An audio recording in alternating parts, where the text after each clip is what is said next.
Hello guys! Hello Libra! Welcome dito sa ating channel. Kapalaran 888.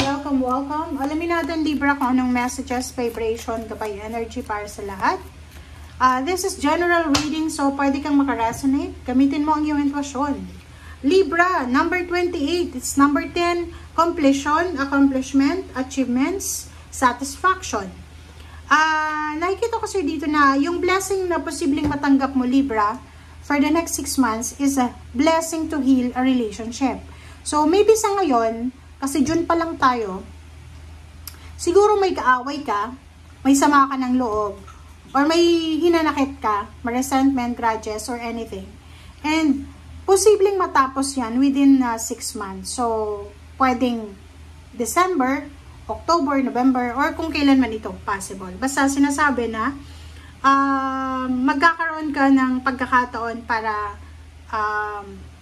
gumaling yung mga sugat na dala ng pain and heartaches. Okay?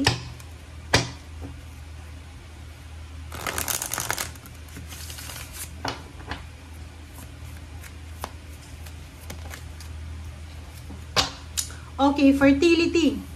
Libra. Kung ikaw ay ayaw mo ng mga anak, mabuntis, mag-iingat ka dahil ikaw ay pwedeng mabuntis. Fertility, mga bagong ideas to. May ibang Libra na may bago siyang idea na pwedeng pagkakitaan, is either business ideas, health, lifestyle ideas, parang ganon, or place of work, country, job, or any additional income na maiisip niya. So, sobra-sobra kang inspired sa next 6 months na ito, lalo na sa mga business-minded na Libra or doon sa Libra ng gusto ng extra income or extra na pagkakakitaan.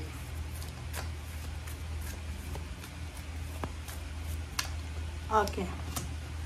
Sacrifice and spiritual union.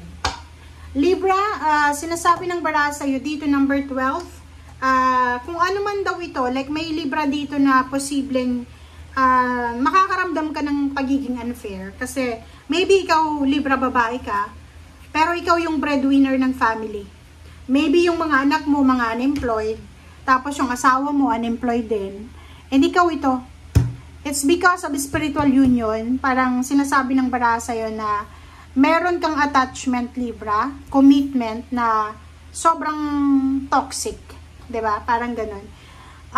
Sinasacrifice mo lahat ng para sa'yo. Maybe may edad ka na, senior citizen ka na, pero you're still working kasi parang ganun, you are spiritually united sa isang tao na kailangan mo mag-sacrifice. Parang ganun. Comment down below if you resonated. Kasi ang nakikita natin dito ng Libra na pagod na siya. 'Di ba? Pagod na yung Libra na to sa relationship niya, sa commitment niya. It's either sa business na to. Pwedeng may business siya and pagod na siya. Gusto niya nang isarado yung business. But since that's the only way or only source of income ng pamilya, wala siyang magagawa kundi ituloy lang. But you are suffering sacrificing, kung ano man yan. You're sacrificing for the sake of your loved ones. You are sacrificing, you're suffering because of people pleasing, parang gano'n. Mahilig ka mag people please parang gano'n.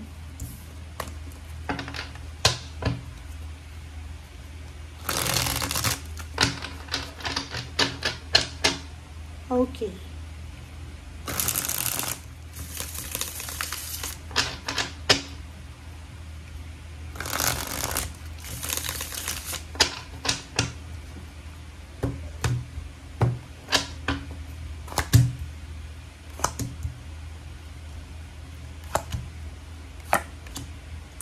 Alright.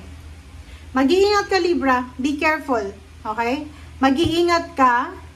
Kasi may nakikita tayo dito na Page of Swords. Ang Page of Swords na to, ito yung pinakaayaw ko sa lahat ng tarot. Yung Page of Swords na to, possible na magkaroon ka ng problema sa iyong trabaho. Possible na magkaroon ka ng problema sa iyong trabaho. So, kung yun nga, sinasabi ng bara, mag-iingat ka.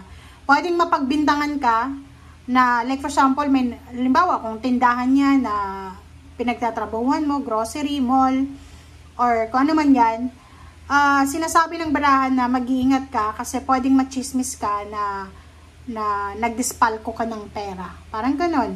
Na pera to it's a chismis. Pwedeng machismis ka sa trabaho or pwedeng may mga tao dyan sa katrabaho mo or pwedeng dyan katrabaho mo or employer mo or boss mo na pwedeng meron siyang sama ng loob sa'yo or hindi mo ginagawa yung trabaho mo. Kaya, meron siyang nasasabi laban sa'yo. For the near future to, sinasabi na Page of Wands, sa mga susunod daw na buwan, so, sabihin na natin na 6 months siya, sinasabi ng baraha sa'yo, Libra, na pag-isipan mong mabuti bago ka gumawa ng desisyon. Huwag kang magpadalos-dalos. Kasi yung The Hermit na to, ang The Hermit ay nagsasabi sa'yo na kinakailangan mong mag-reflect, mag-pray, mag-meditate, magpahinga, bago ka gumawa ng desisyon.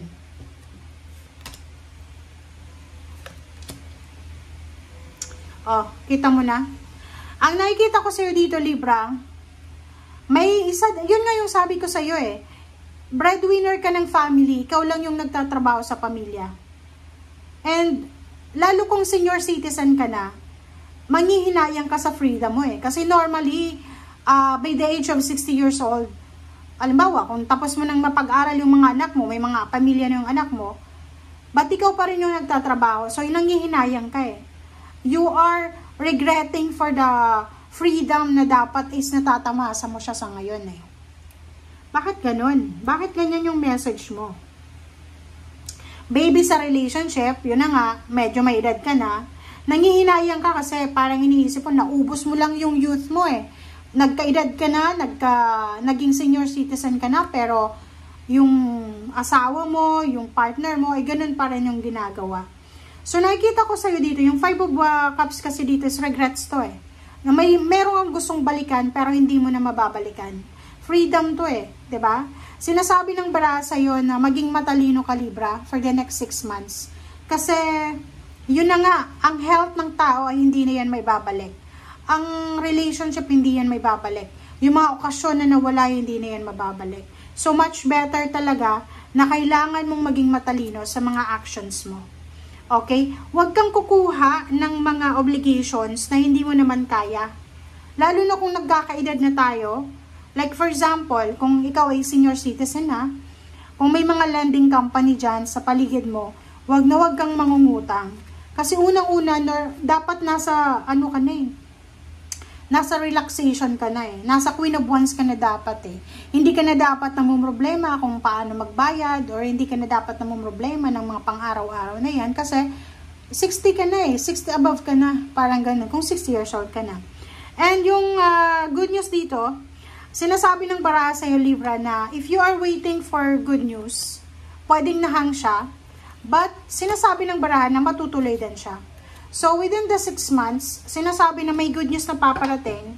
Ang paparating na good news na to, this is the wishes na matagal mo nang minamanifest. So, maybe, nag-wish ka na sana manalo sa loto, makakuha ka ng lump sum of money from your, like, for example, sa pension, parang ganon.